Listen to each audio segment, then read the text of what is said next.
Django!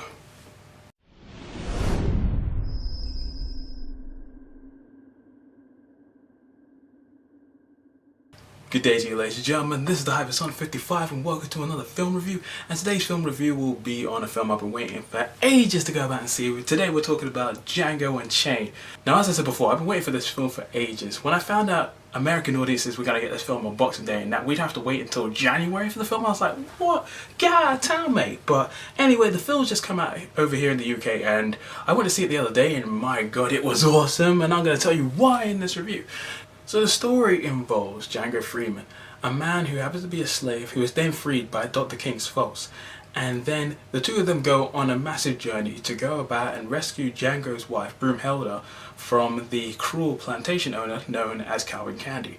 And that is the story synopsis in a nutshell without going into the area of spoilers.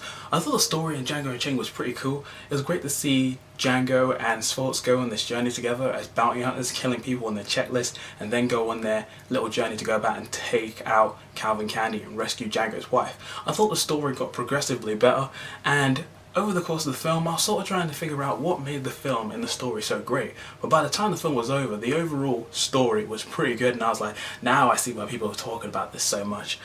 But honestly, the story, as great as it is, I seriously thought it could have been trimmed a bit. The film goes on for a long ass time and there was about at least 3 occasions where I thought the film was actually going to finish. And I was like, okay, this film isn't over yet, but then it did end and I was like, oh, okay, cool. It's a great movie, but a little long, you know?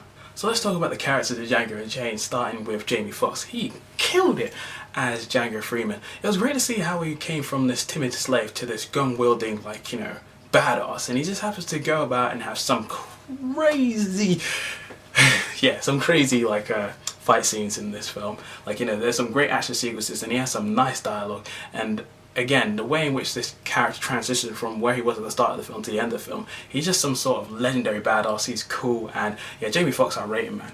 Another great performance comes in the shape of Christoph Waltz. I see why he won that friggin' Golden Globe, because his performance as Schwartz in this film was pretty darn flawless. I love the dialogue he was given. He was very witty. He had a great way of talking himself out of certain situations, and yeah, he just had a great way with words. His scenes were good, and I love the way his character operated. It was just good. But let's talk about the man of the hour. It is Leonardo DiCaprio's Calvin Candy. This guy was just a don. He was just wow. I'd heard everybody been talking about this guy for a little while now, but now I got to see it with my own eyes. He is some cruel, very charismatic, crazy man who, like, he just stole the screen time of every person that was on screen at the time.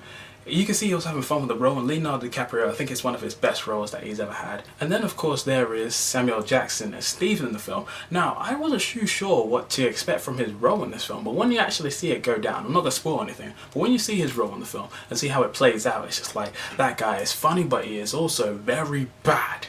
That's all I'm going to say for now, but Samuel Jackson, as usual, he brings the fire, he is a badass, and yeah, he did his job very well in that film. And lastly, Kerry Washington as Broomhilda. She was pretty good in the film. She was pretty as always, and she had relevance to the plot, but I don't feel that her character's role was as strong or as necessary as the other 3 that I just mentioned. Was it 3 or 4? I think it's 4 actually. But anyway, she was good, just not as relevant as everybody else. And also, I just wanted to mention one other thing, that the character cameos in this film were just great. Some of the people that, like, Quentin Tarantino grabbed in to go about being in this film was just really interesting. Some of the faces like, I know you and you and you, mate. Like, ah. Now let's talk about the presentation of Django Unchained. And ladies and gentlemen, the presentation, both visually and audibly, or whatever you want to call it, was friggin' flawless. Visually, the film is shot in a very interesting fashion and has some unconventional camera angles and shots they wouldn't normally associate with westerns, but you definitely would associate with, like, Quentin Tarantino's other work if you're familiar with his films beforehand. And when it comes to the violence, oh my god, the violence in this film is filth. I love it. Now, I'm one of those sort of sick, crazy guys that gets a kick out of violence in films. I mean, like, you know, Tarantino has always been over the top with his violence and, like, you know, his profanity.